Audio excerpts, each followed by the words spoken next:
All right, welcome to the CITIUS MAG Podcast. I am Mac Fleet, and we are joined by 2024 Indoor World 1500 meter champion, George Beamish. How does that sound? Has it really sunk in yet? No, probably as far away as you can get from always thinking I was going to do it. Yeah. Sounds ridiculous when people say Okay, why is that? I just don't think I ever needed to feel like I had to achieve that kind of thing to keep me in the sport and get through hard workouts or get through the grind of running or just to enjoy the sport. I didn't need the dream of winning worlds or the allure of a medal to get me going. And now that I have one, it's pretty freaking sweet. But I just don't think I ever needed it. But yeah, it's pretty epic. Okay, so now that you have one, does that sort of shift your focus or mindset or dreams at all? I mean, we're in an Olympic year. Yeah, I mean, I don't think it doesn't really change how I approach day-to-day training or the season really, apart from the kind of couple of doors that it might open in terms of a race or two that I might not have been able to get into. I'm going to use that kind of golden ticket while I have it. But I think Josh Kerr put it well when he won, Worlds outdoors, and he was saying how hard it is to win one in the first place. That obviously you want to keep winning them, but there's no point putting in the expectation that you have to go and win it every single time. Otherwise, the season's a failure. That achieves nothing thinking like that. And I have no intention of putting that kind of pressure on it or anything. I think you can achieve a lot of success and enjoyment in the sport without having to win a medal at every single championship. And I love winning races, and I'm gonna try and keep winning some. But yeah, is it difficult right now, looking at the outdoor season, to put that race in sort of the rear view mirror and focus on what's coming up in the summer, or are the plans this summer so big that you sort of have to shift your focus to what's in front of you? I think most of us at this level of the sport have learned to have a pretty short memory, good race or bad race. The sport moves on so quickly, and I think just training for running is so humbling that you feel pretty bad pretty quickly again. In terms of it's not every day you feel like you're in world champion shape.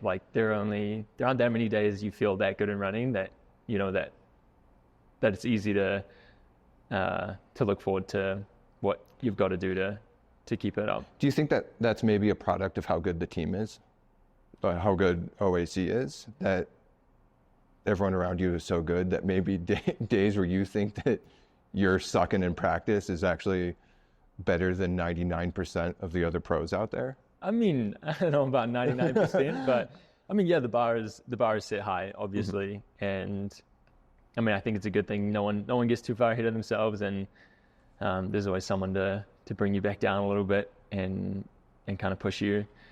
And yeah, I think that's a decent amount of it, but I think just most people at this level of sport kind of are always, it's a bit of a curse, to always be looking forward to the next thing.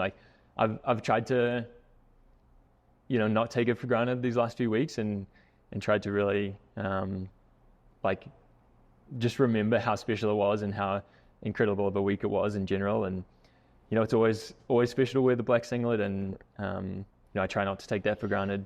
And, it's always special to wear it, but to become world champ in the black jersey was pretty epic. There's no more, you don't have to do any more, not that you did them, but big things ahead, or stay tuned, like everyone loves to do on social media for runners that are like, oh, so I'm fit, big things ahead. I feel like you were kind of stuck in between events there for a little bit. I don't know, did you feel that way? Yeah, for a year or two there, I probably was. I didn't have the kind of training capacity to run the 5K probably. That was just, it felt a little out of reach. And, the 1500 for whatever reason, I just wasn't in a position to run a really fast one for some reason. But I just like consistency in general.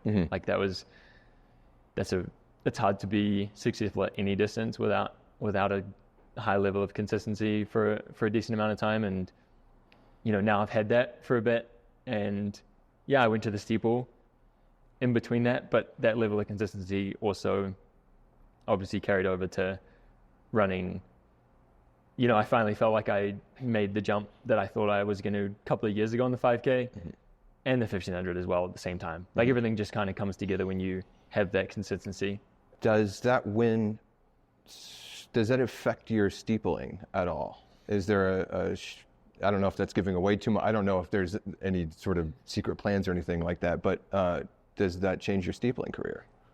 Hopefully it makes it better. I don't know. Okay, so hopefully Albacali was watching. So we're leaning into the steepling. Absolutely. Or are we in a space where it doesn't really matter, and whatever you're most fit in, that's what we're going for? I'm not going to run 5K. Okay.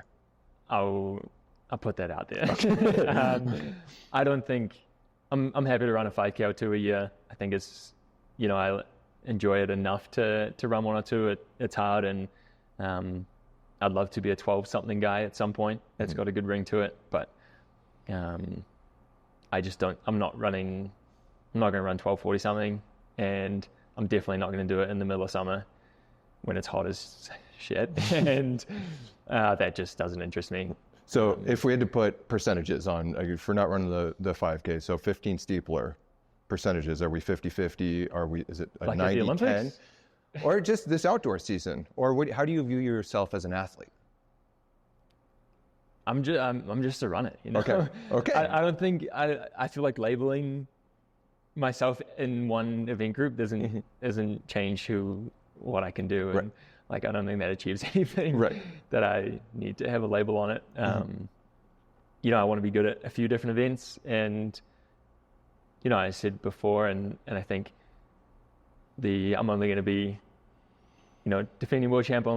People only remember that for so long. So hopefully, that'll get me into a race or 2 at that distance in the near future. But it's probably not going to last forever. So take advantage of that. Can you describe the differences in racing at that elite level? I guess there's 2 parts of that. Now people just have to run so fast in order to qualify. Like the standards are insane, and then you get to the championship racing, and that can be either or, slow or fast. For both the steeple and the 15, can you just kind of give listeners how different those 2 races are when you're in them? I think that the standards do not improve the sport at the moment. Like, I think we need to do away with them pretty soon, especially in, like, the 10K is the best example of it. It's just, I don't think the standards is a good representation of who should be on the world stage. Like, people have shown so many times that, you don't need to have run the standard to be really successful. Like Mario was in on ranking in Eugene and finished 4th. Right. And, I think the ranking system is too complex at the moment, like, obviously, but I think it's a good way to qualify for a major championship. And I hope we go that way. Like, they're kind of talking like, the rankings are going to be more and more important each year. And I think that's a big improvement in terms of hitting a pretty arbitrary time. You just get to the world champs and the playing field is leveled so much without the need to hit a time. And, showing the guy that wins worlds isn't always the guy that wins the time trial all throughout the year. And, I wish there were more of those races. And I think people would enjoy it more. And, like, there's so much entertainment value in a race without having to try and hit the standard every single race. And especially at the Diamond League level, like, I haven't been in a Diamond League 1500 or mile. Actually, I was in one a couple of years ago in Birmingham, and it was probably like the slowest Diamond League 1500 in the last 5 years, which should have been a good thing, but I wasn't very good at running back then. But I think, like, most people in the Diamond League circuit, they don't need the standard. So Why do we have to go for the world record every single day? I was going to ask about some of these things later, but we can do it now since we're talking about like, standards and world athletics and whatnot. I mean, I'm fully on board with that. I don't think that there should be rabbits. I don't think there should be pace lights. I think the going so time focused is also crushing the sport. And I agree that the ranking system is way too complicated for, as a sport, I feel like you need someone that has rocks for brains to be able to understand how someone can qualify in order for them to be a fan from a distance. And yeah, it's at the current moment, it's insane when you have probably the top 100 times the mile and the 5K all coming from BU, because people just go there to run as fast as they can to hit a standard that they're going to run in August, just to qualify for a race that they might run in August. Like that just doesn't make sense in terms of, total entertainment. Can you speak a little bit about the actual championship racing? And do you feel like maybe your NCAA career has given you a little bit of an advantage to races like you just won in Glasgow, because you have a little bit more of that championship style racing? And I guess when you were in NCAAs, there was a little bit less focus on running so fast like there is right now. Yeah, just championship racing brings so many, more elements into the race than just, who's the fittest. And, that's why we run the race. Otherwise, I think one of the most ridiculous things I heard at indoors from the Norwegian side was like, whoever has the lowest lactate values for the lap to go, like that person wins the race. So we don't even need to run the last lap. We'll just run half the race, take a lactate value, and whoever's lowest, they just get the medal. Right. Like, we just don't even run the race anymore. Like, what kind of thinking is that? Like, we run the race because people watch sport because, like, we don't know what's going to happen. That's why people want to see it. And I think being in the NCAA, I think indoors it showed. Like, there were a lot of NCAA runners that medaled. Bryce, Cole, myself. I almost said Hobbs, but he didn't really. I guess he didn't go to a lot of NCAA. Right. Yeah. running. But yeah, Ellie, Nikki. Yeah. Nikki. Ton. Yeah, you're right. A ton. Josh even. Yeah. Josh and Yared, like, and especially indoors. Like, we run a lot of indoors, and being in NAU, we would run Big Sky Champs on a wooden track in Idaho at altitude, and times mean absolutely nothing. Like, it's just, there's no point even thinking about it. And, it makes racing a lot of fun. And I just have way more interest in that side of the sport. We're, at this point, we're professional athletes. People, like, we're supposed to be, it's a product. We're supposed to be entertainment. Like, people pay to come watch us run. Like, that's literally the sport. Like, people are paying money to watch us provide entertainment. And I think there's such a skewed version of the sport where they are not necessarily getting the best entertainment that the sport can provide. And that's why, obviously the way I run is my biggest strength, but I also think it's pretty entertaining. And I want to be remembered not just for winning, but for how I win races. And I want people to think like, this race is going to be entertaining because he's in it, and just provide some value to the sport aside from just chasing after arbitrary times. And the commentators spend the whole time talking about the times people are trying to run, and like whether or not the race was disappointing because we didn't run the world record. Like, who gives a shit? Let's focus on some people racing each other. I would say that's one of my biggest gripes is the final call of a race, and the commentators are going, and George Beamish is crossing the finish line, and it's not a world record, but you won the race. Yeah. And it's in my mind, the point is to win the race. It's not every single time we're out there is not to set a world record. And just how that leaves viewers that maybe aren't that knowledgeable of the sport to know the meaningfulness of winning. They're like, wait, the commentator's disappointed, so I should be disappointed as a fan, even though this is a championship race or a Diamond League which is, a prestigious thing to win and all that stuff, and just the filter between the commentators and the fans, I think is such an important relationship of showing what is exciting and what is important, that obviously something that we can, I think can be improved. You talk about your style of racing being exciting. Did winning that race validate everything? I'm sure there has to be some races where either Mike Smith or Dathan are going, what are you doing? Like, just get up there, or even yourself. You're like, I left it a little bit too late or whatnot. Did that just validate everything and like no one can say anything to you ever again because you're like, hey, guess what? I just won. Did you see Gert's interview the day before? No. He was like, if you don't know how to front run, you'll never win anything. And I took that personally. No, I didn't, of course. But it's not even, like I somehow managed to get the timing right fairly often at this point, and it's a lot of fun to get it just right. I just think that's the only way I am going to be interested in running, and I have a lot more fun, and yeah, it's validating for sure. I don't think it's not going to be the way to run 343 probably, but I'm not interested in running 343. That doesn't. Can you maybe explain how challenging it can be though to front run? It's.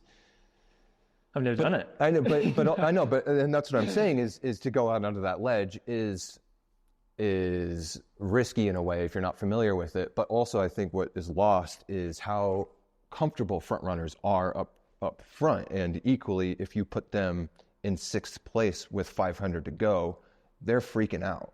Someone like Jacob enjoys front running, and he's best at that.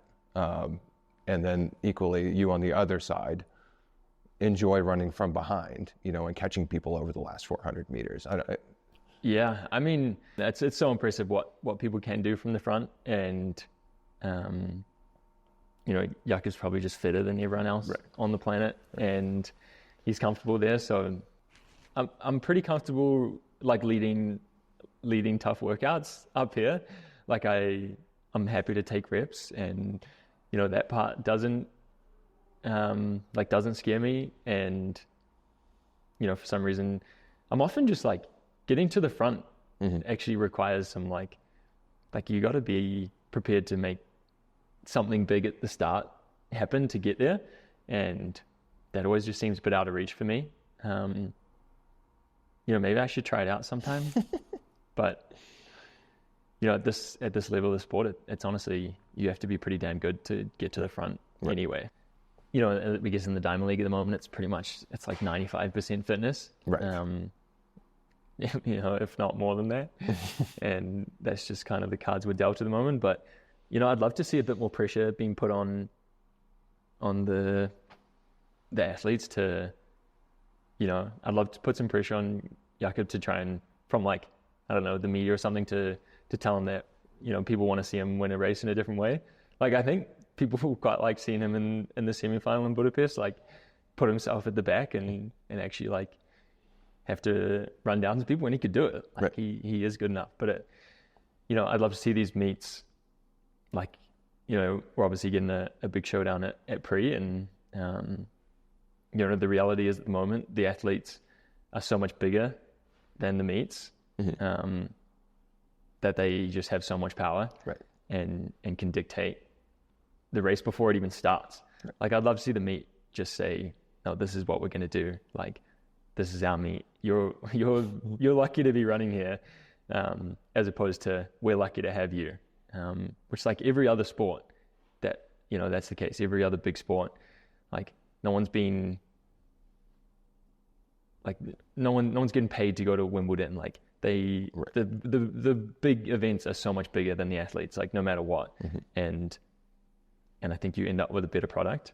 And so, I'd love to see that a little more during the season, but it seems unlikely. So, if we're talking about rules and what's entertaining in track, if you were made president of World Athletics tomorrow, what's your first rule you're changing? What are you implementing?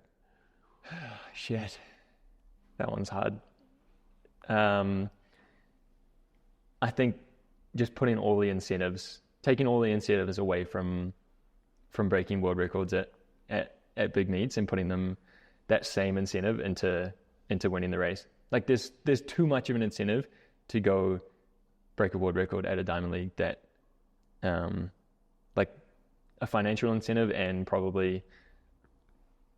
I think they've just like convinced the sport just like kind of feeds on or like convinces the audience that a world record attempt is something that we should be really excited about.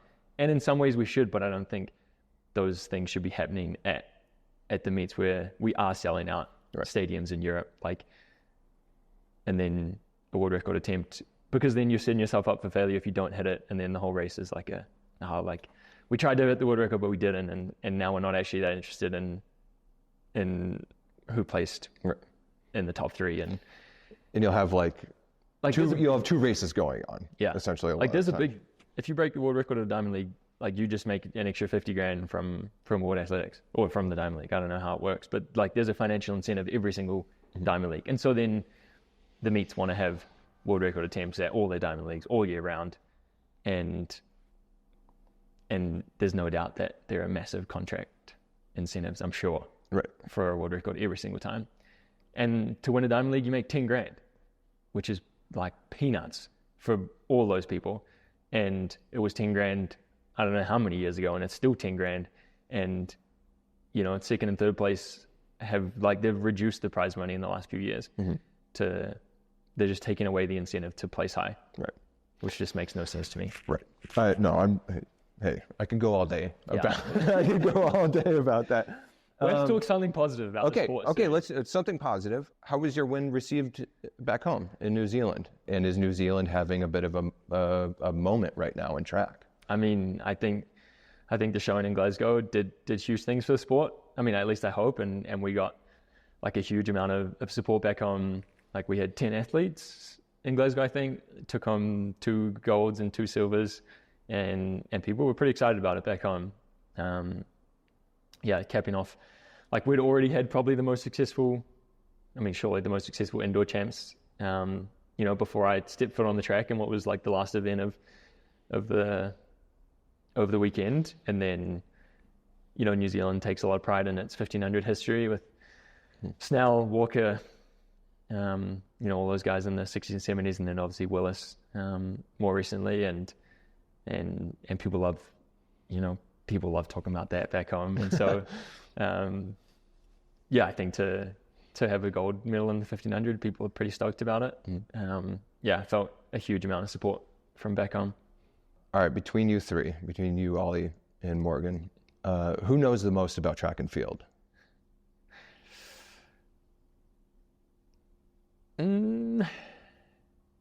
I think probably me. Okay. Of the 3 of you, who would be the best coach? And then who would be the worst? I'm going to say me again, based on... For best coach? Okay. Why? Why? Between the 3 of us. Yeah. They've coached 0 people and I've coached 1 person for like 2 months. Experience, okay. So experience. We have something on the resume. And I think Ollie would be the worst. I think he's the more emotional runner out of the 3 of us. Okay. Like I think I have an easier time separating the emotions from the physical aspect of running. I think they're more joined for him, which I think is part of the reason he's so good, because he is, he runs with heart on his sleeve. And Morgan's probably somewhere in the middle. And so I think, I'm trying to imagine it. No, that's good. Last question here. What's a successful 2024 season for you? And if it's already, hey, my goals are done for the entire year, what is a successful outdoor season for George Beamish after winning an indoor title?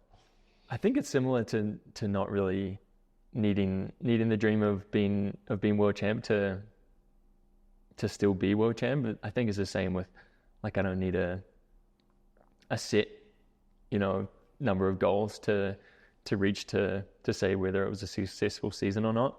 I'd love to compete for a few more wins outdoors. I think just the Diamond League is such a high level of racing, steeplechase or not, that is so hard to be competing for a win in those races. Like, those Diamond League steeplechases are just so fast, so early, and getting within reach, like in the last lap, is so hard.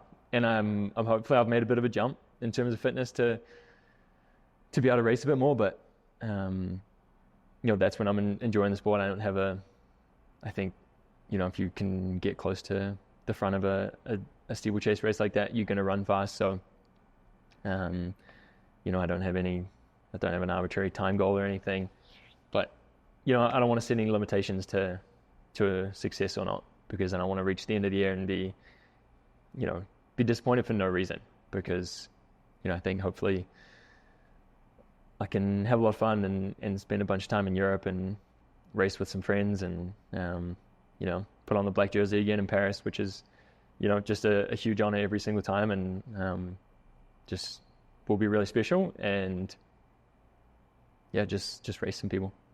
Amazing. All right. Well, thank you. Appreciate it. Good. Great to be here. Sweet. We good?